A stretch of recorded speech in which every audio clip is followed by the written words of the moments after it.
Hi, Vin. Thank you for chatting to us today. Would you introduce yourself to us a little bit, where you live, um, a little bit about you? Hi, Michelle. I am here in Seattle, Washington, in the US. My name is Vinh. My last name is Do. I was born in Vietnam and then I came here to the US in 1975.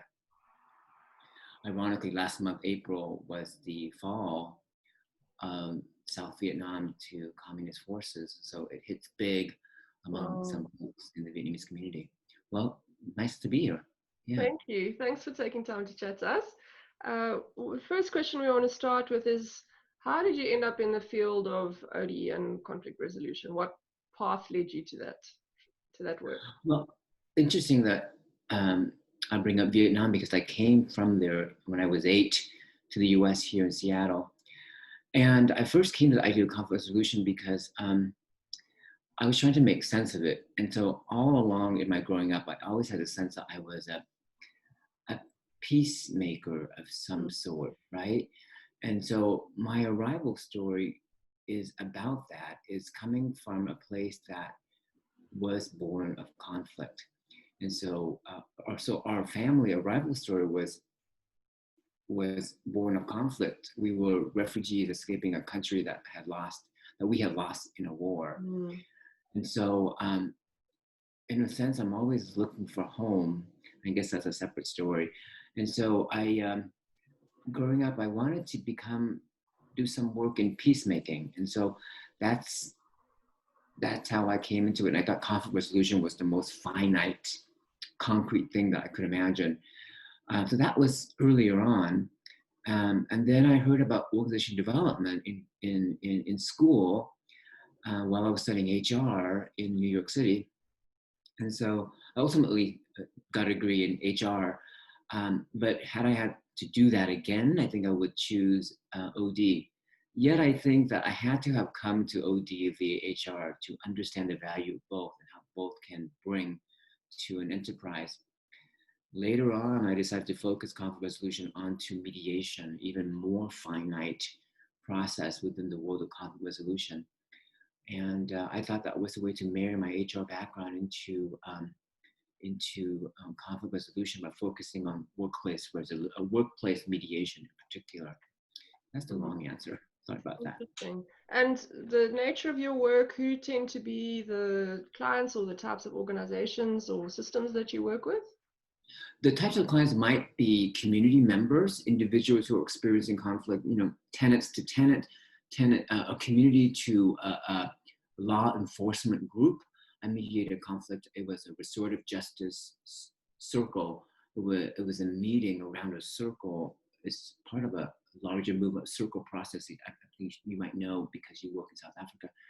Um, so we convened uh, communities affected by this shooting and law enforcement officers.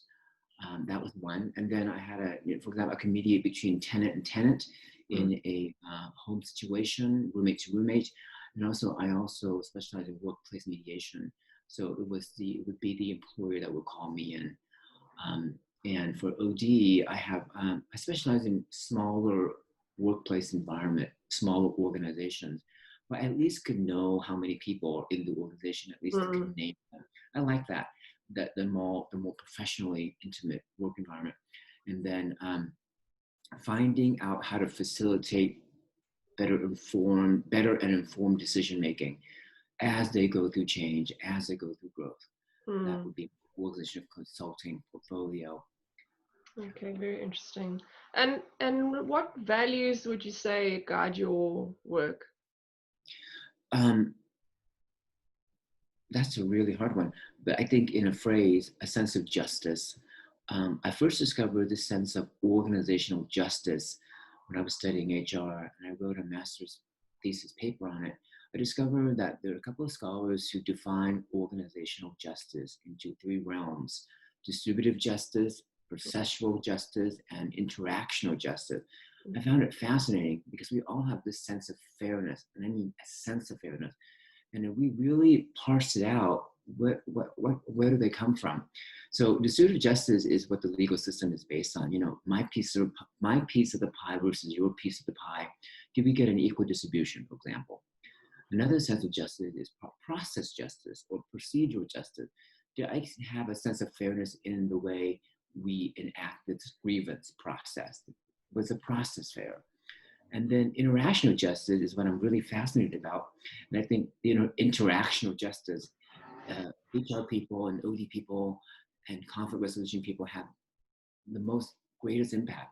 Is really how we sense each other, feel fair in our treatment of each other, um, in the behavior and the feelings, how we interact.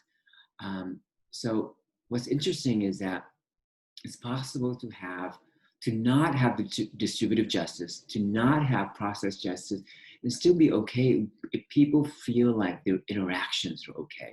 If I feel like in our work, in our treatment of each other, Michelle, we're in conflict, that somehow we get each other and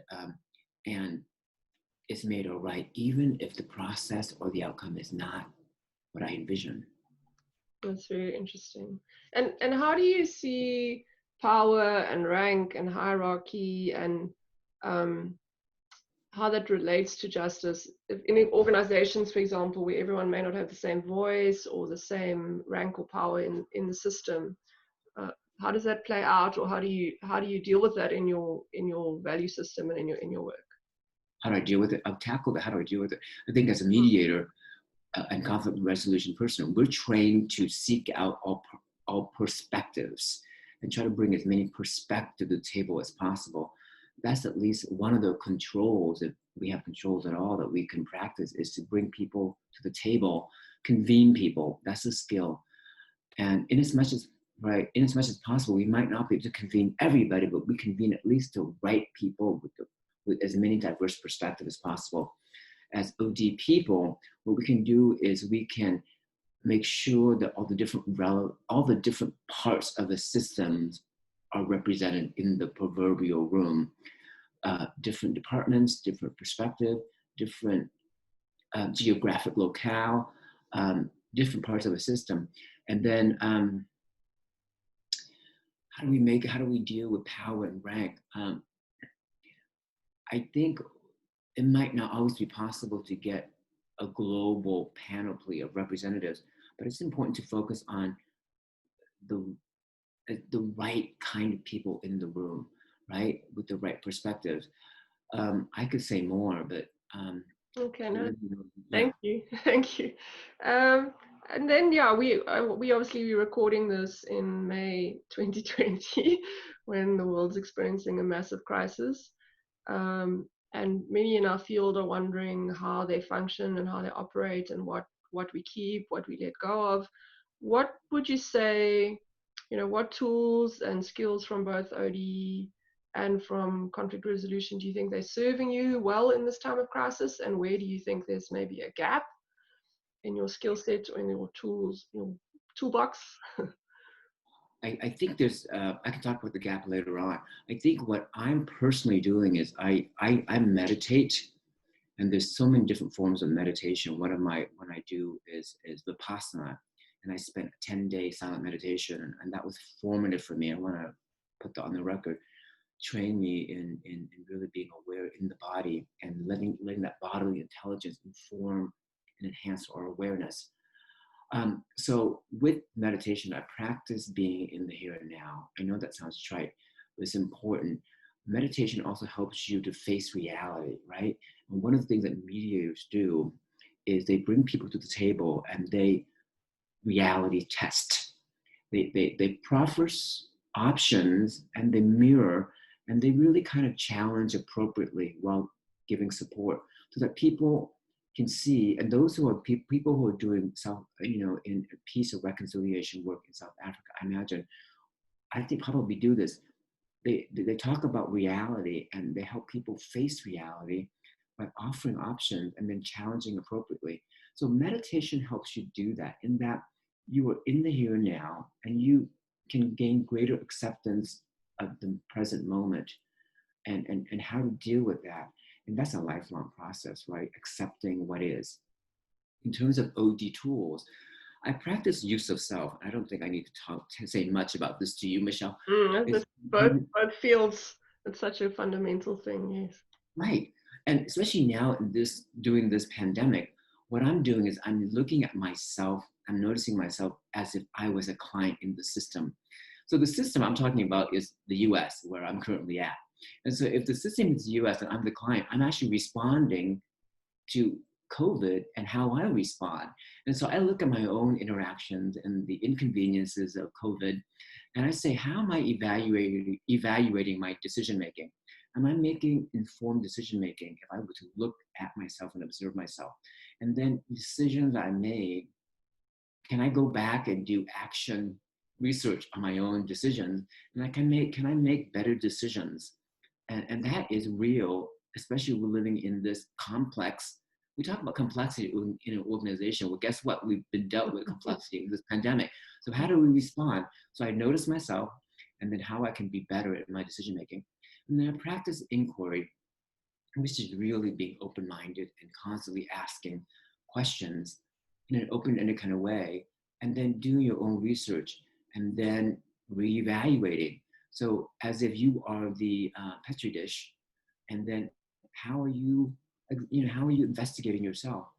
So I think what we can do as OD people in particular is ask, what do we know and what needs to be known in this time?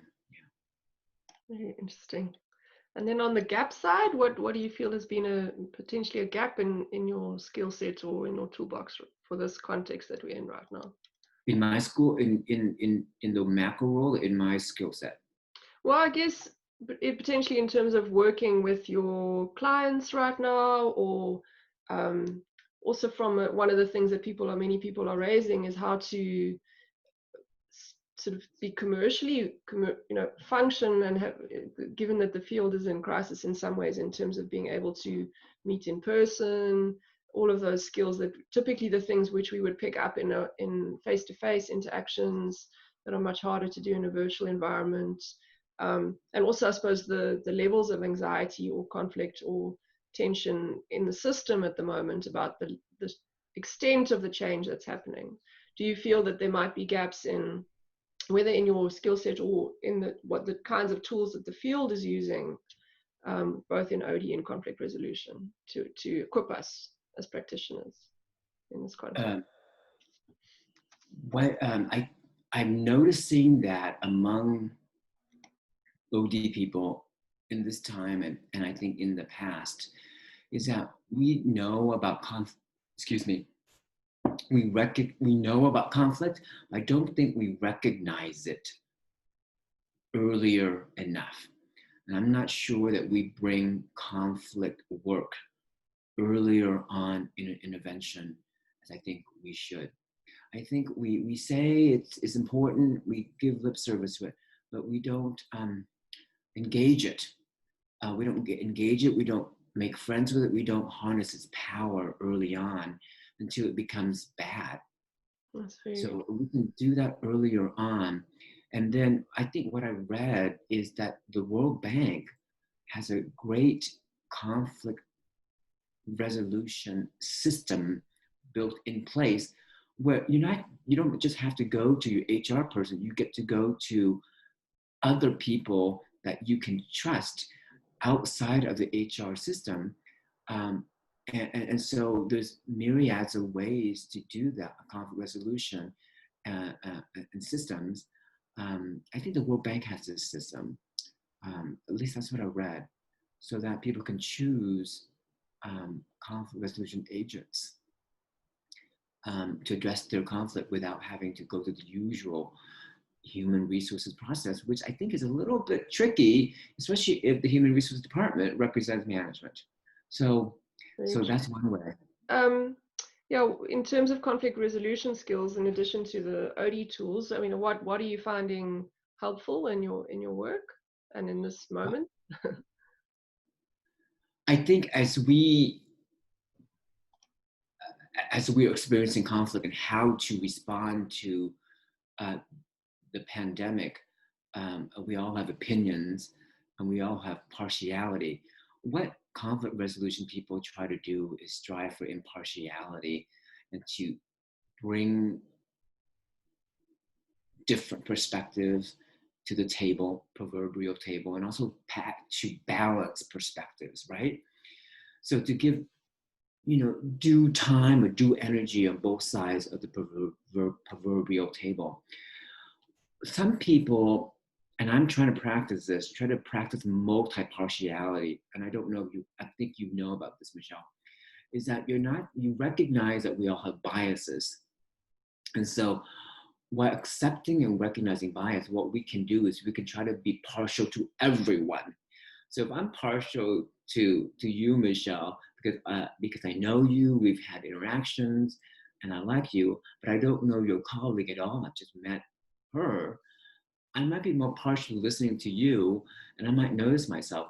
But as long as I recognize that, I can try to counteract that and balance that by being partial to you. I get it, and also being partial to your colleague too. So balancing out and giving enough attention, enough intention to many people around the table, and then that would mean, for example, double the listening and triple the listening, because you're stepping here, you're stepping there, and you're doing double the work because you know that you're trying to correct your partiality. So that's the concept of multi-partiality. I think is going to help to correct some of our biases and our partiality. Very interesting. That makes sense. Yeah, we in the IODA Chile conference last year, there was a very interesting session on the neuroscience of bias and the sort of hundreds of different kinds of bias that we encounter and that are sort of wired into our brain, and that sense of almost saying we have bias, and one of the first things you can do is obviously to acknowledge your different types of bias and to put it in the room almost, so that it's everyone sees it and you try and manage it, as opposed to trying to get to a point of saying we can't, no one has any bias, or sort of obviously there's in the form of bigotry, and when people start acting on that bias, and then all the challenges come. But in terms of acknowledging that all our brains have been shaped to see all those partialities that you're talking about, and to try and offset it almost, I think what you're saying is almost to say you're gonna place your attention and your listening in a way that you can try to offset that. I think that's very interesting. Let me echo what you're saying, and I want to doubly underline what you said. You used the word manage, and I think that's absolutely correct. As we move to a world where we recognize that these things happen, we can't always neutralize it and cross it out of existence. What we can do is manage it. So that goes towards our word choice. Instead of saying conflict resolution, which says that we all have to resolve our conflict, we can perhaps manage our conflict better. And in terms of our bias, you're right. We can manage our biases to perhaps correct or balance it, because we may not always be possible to eradicate it. Yeah. So the Silverman Fund obviously looks at conflict resolution and healing as well. So there's what is your perspective on the role of healing in interactions and in mediation? Because I mean, sometimes I guess there are wounds and trauma across the board that may be shaping how people are operating. Does that surface in your work, and do you find ways of introducing healing into your way of doing conflict resolution and mediation? I have been more trained in the classic mediation, where we bring people to a table and then and then talk out things. I'm noticing that there is a bias towards convening people around a table. It's a Western bias, I think. And so I've been trying to get more practice in the circle movement, where it's addressing more the community response and the community hurt and harm that an individual may bring. And so there's a language that you use called, those who acted and those who are receiving the action. And so the language is very, very interesting. It's coming from the peace circle restorative justice movement. I think that has great promise in some of the community trauma work that you are alluding to, Michelle. Mm, I think traditional mediation, i.e., sitting around the table and negotiating, talking it out, may not be the right modality. And I think in Africa as a continent, there are other ways to resolve conflict via community mm, process, community vetting, and talking about community harms, and then letting people see the accountability, see how their actions um, affects community, and then get accountability from community people. So peace processes or circle processes, I think, hold greater promise in that way. And I mm, definitely think how we speak about things and the language we use, I think, can be alienating or can be comforting and resonating. So mm, the word choice goes to that. And how we welcome people is so universal. How do you do that? I think there's no checklist on how do you welcome people. But I mm, think maybe having food at the event and making it more informal. mm, People know when they're welcome and know when the intention is offered um, to listen to them mm. feels like. In the and genuineness, yeah, the sort of genuineness of the process. Yeah, very interesting. Do you have any other thoughts you want to share with potentially, for example, young practitioners that are coming into this field, or people who've been working quietly in the background and not feeling recognized in the field? Um, Yeah.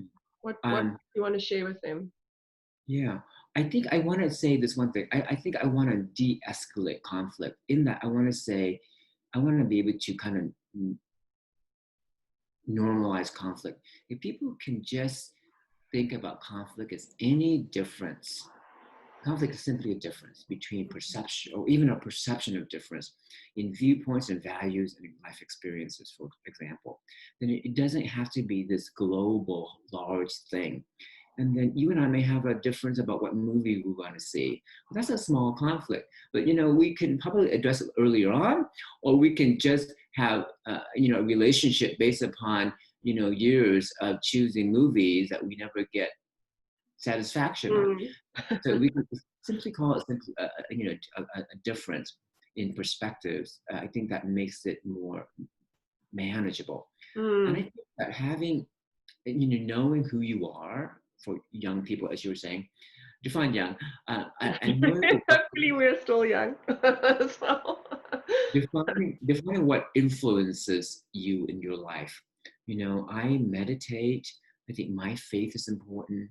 Um, and then knowing your own journey and your arrival story, you know, um, helps. Um, and I want to say, in terms of OD and conflict resolution within organizations, um, knowing what people's alliances to justice and where people experience a sense of justice in the organizational context, I think helps them. And Mm, then you need to talk about distributive justice or international justice or process justice. That really gets to some sort of satisfaction that we can mete out to people, whether we're OD people, HR people, or conflict management people. Um, what's fascinating to me is the sense of fairness. I think we all go into the work um, with some sense of doing good. Um, what I've been focusing on is social impact organizations, Michelle, I think of mm, which a lot of your members are at IODA. So I just call them social impact. They're out there with a mission to correct something in the world. What's interesting, and it's a large inquiry that I asked of you and all your members, is, is there resonance or dissonance between the organization's noble mission, whatever it is that it espouses, mm, with the actual treatment of people who work for that organization? mm, In other words, is there a resonance between the noble mission and the actuality? Are people being treated well at those organizations, Mm. despite the noble mission, right? That's a very good question. I've certainly seen many civil society organizations and non-profits and faith-based organizations where the way that the team is treated, or whether it's the paid team or the voluntary team, um, is not resonating, as you say, and also where potentially the issues, people are coming into the organization um, already with some harm done in many cases that hasn't been healed, hasn't been dealt with, and that can then sometimes play out into the dynamics in the organization. I think it's a very, very good challenge to to put out to people. I mean, we've been talking in IODA about, like people say, Doctor heal thyself, but OD and conflict resolution in yourself in your own organization, um, rather than always seeing as the client as external, that we also apply our own medicine to ourselves. Right. I think we all come to this work. We have to recognize our own vulnerability, and we have to tap into our own. We have to practice enough humility to know that if we cannot do this work, we have to get help. Mm, Help or help yourself. Right. We can't offer wholeness of any kind if we're not whole. So we have to get outside help for ourselves before we can engage any other in mm, any kind of helping initiative. mm. Maybe one last question, just to wrap up and reflect. So you were talking about your arrival story and your journey into this field. What story are you imagining writing going forward? Where would you like to be in, casting your intention forward?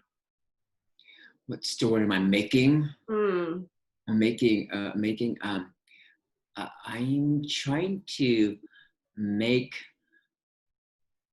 organization development work um, much more known to people, so that it isn't some grandiose thing, but it really is about helping people making better informed decisions in whatever practice that is, whether it be a macro practice or micro practice. I think what we're all trying to do is help people make better informed decisions. And so how do we speak to that in a plain way, mm. um, and so people get it? Yeah, language, as you say, is so important, and so much in any field. I think the language can be alienating, or it feels maybe like a club that you don't belong to people, because it's not relatable sometimes. So I think, yeah, that's a very good point. How do we make our field make sense to people? I was talking to someone the other day about why are things called soft skills when they're probably the hardest skills that there are to learn, the things True. to do with people. But they're seen as maybe because they're not, you can't set a rule and it works. So it's not the Right. science in that sense. And Mm, if we call it soft skills, are we like evaluating that lesser than a hard skill? mm. Um, I love IOTA's use of soft currency versus what did you say, hard currency? Yes. Are we evaluating one or the other? But so are we evaluating soft versus hard, or so you're right. Mm, Maybe language that gets to more. It's tough with language. mm, very interesting. So if you, just to wrap up, last wrap up, if speaking of language, if you had to say one word that would describe you and your work, what would that one word be? Better informed, participative decision making. It's all hyphenated. I'm trying to make one word. Uh, Great, thank you so much, Vinh. Are there any last thoughts you want to share? Thank you so much for letting me be your first guinea pig on this.